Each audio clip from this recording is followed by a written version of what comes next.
All right. This is Ephesians 5:21. Spirit-guided relationships, wives and husbands.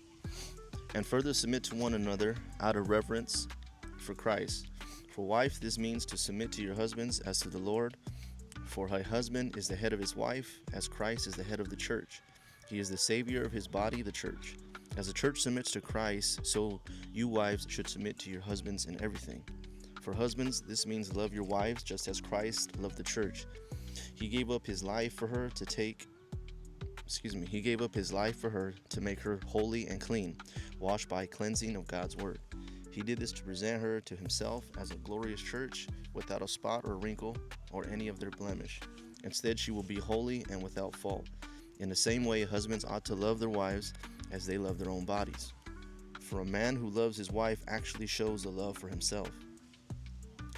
No one hates his own body, but feeds and cares for it, just as Christ cares for the church, and we are members of his body. As the scriptures say, a man leaves his father and mother and is one joined to his wife, and the two are united into one. This is a great mystery, but it is an illustration of the way Christ and the church are one. So again, I say, each man must love his wife as he loves himself, and the wife must respect her husband. Being in a relationship is tough as it is. It's a roller coaster of emotions, and on a daily basis, you're still trying to learn one another regardless of how many years you've been together. You go through ups and downs, and you're trying to figure out what works and what doesn't. For the longest time, I was trying to do things my way, point the finger of, I'm trying, but what are you doing? Until I came to God and asked him, what is it that I need to do in order for this to work, Lord? Because most of the time I feel alone. I feel like I'm in this fight and I'm doing what I can to make this relationship work, but it feels like at times I'm the only one doing it. And you get to a point where you feel lonely. You start to question your relationship. And that's when the enemy definitely creeps in. Curiosity starts to go into the mind. With that being said, when going through these experiences, me personally, I had to self-examine self. I had to work on me. And I didn't come into realization just upon myself. That was within getting into the Word. That was with having conversations with God and asking him, how can I show her that I do want this to work? How can I show her that I do care?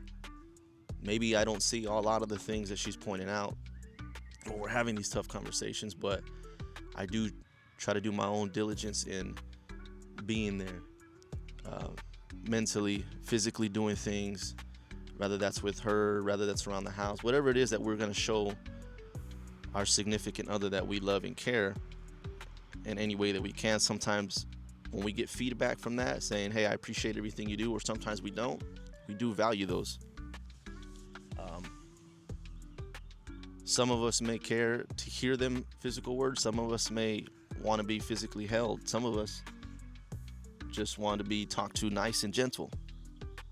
But I think those are going to be specific for every person, right? Every individual. I remember when my wife and I got married, a pastor wanted us to read a book. It's called The Five Love Languages, I believe it is. And what it does is it helps you understand love languages that maybe you have and maybe you don't. We have to work on ourselves to understand what that's going to take in order for the other person to realize, hey, maybe there's some adjustments I need to make on myself. When trying to figure out things alone, with me and her, sometimes we're always just quick to talk, quick to speak on certain things, and never wanting to listen to one another. So then we went forward, and what other relationships that want to hold on to that would do is seek counsel, right? You go through marital counselors, and sometimes we need that mediator that's there to help us understand what our partner is trying to say, but we're not trying to listen to it. But when somebody else says it, right, it's like, I didn't grasp it at the time when she was expressing it, but the way you're saying it, I get it. But yeah, so if you're dealing with anything that has to do in a relationship, I just want you to know that you're not alone. That's normal. But then again, that's what the enemy does. I find it interesting when we're single, we're out there trying to find someone, right? And then we're finding someone, we have this relationship, we build with one another, and then we start to do other things we shouldn't do, right? Sex before marriage, doing different things that are what we always wanted to feel, what we always wanted to chase. But when you're married as one now, under God, a covenant that you, God, and your significant other have come to, isn't it interesting how the enemy slowly tries to divide to where he splits in the middle, to where he doesn't want you guys to get along. He doesn't want you guys to sleep in the same bed. He doesn't want you to have a relationship, especially under Christ. He wants to divide that home. But when you weren't as one, right, he wants you to come along so you can do these acts of sin, which is interesting. But let me read something else here. This is Colossians 3:13. Make allowance for each other's faults and forgive anyone who offends you. Remember, the Lord forgave you, so you must forgive others. That's a strong statement. That statement is strong is because it helps me understand. It's like looking at myself in the mirror. It's reflecting on me. It's like, you're so concerned with what she's not doing. You're so concerned if your significant other is not doing.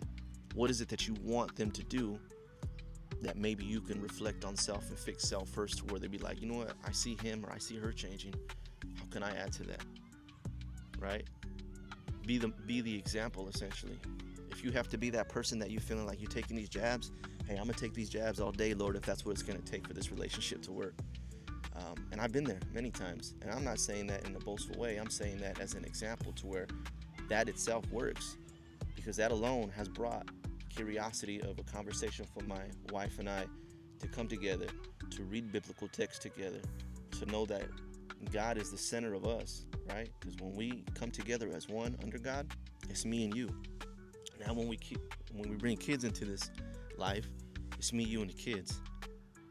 But biblical text goes to how should you order that and align that within you, within your life. Ultimately, it's God first.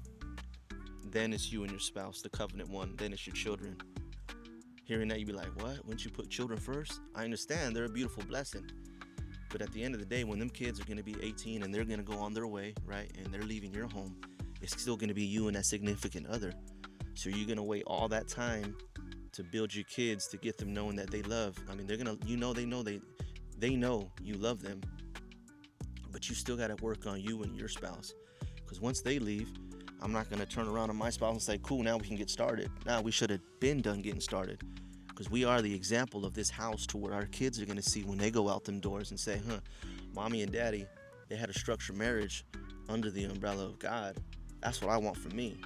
And we're an example of showing that to them, that that's what they need, right? To understand their worth from a woman's perspective and a man's perspective. To be there as a man, to be there as a head of the house, and as women to respect your husband, right? And to be there for him, vice versa. This is Colossians 3:18. Instructions for Christian households. Wives, submit to your husbands as is fitting for those who belong to the Lord. Husbands, leave your wives and never treat them harshly. It all comes down to treat people how you want to be treated. You want your wife to respect you, you need to respect your wife.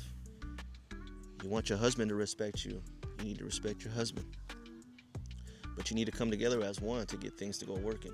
Now, I understand maybe you're in your relationship where you're following Christ and your significant other isn't. Pray, right? I always lean on prayer.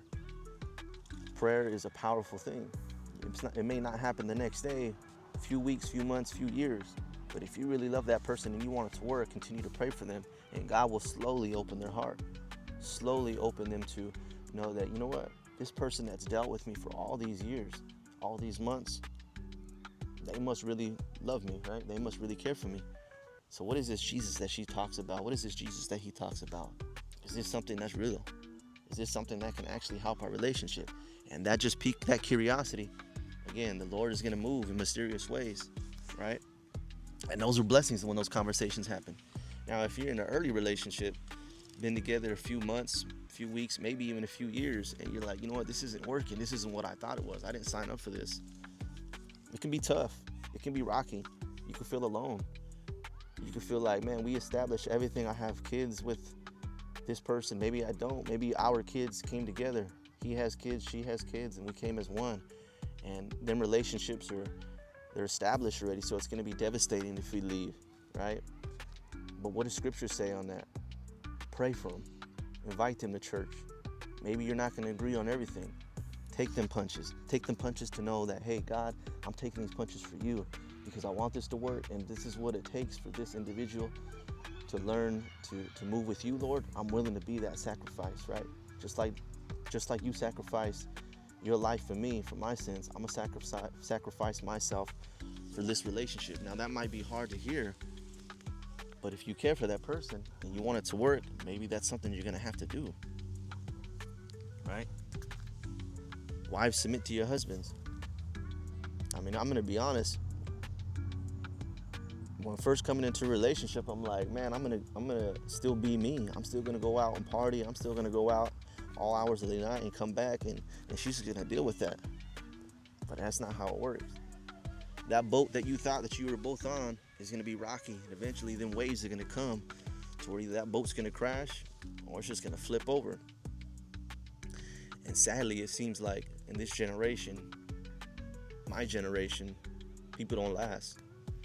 You know, so I just want to say, let's put God first. Center God within you first. Build you first.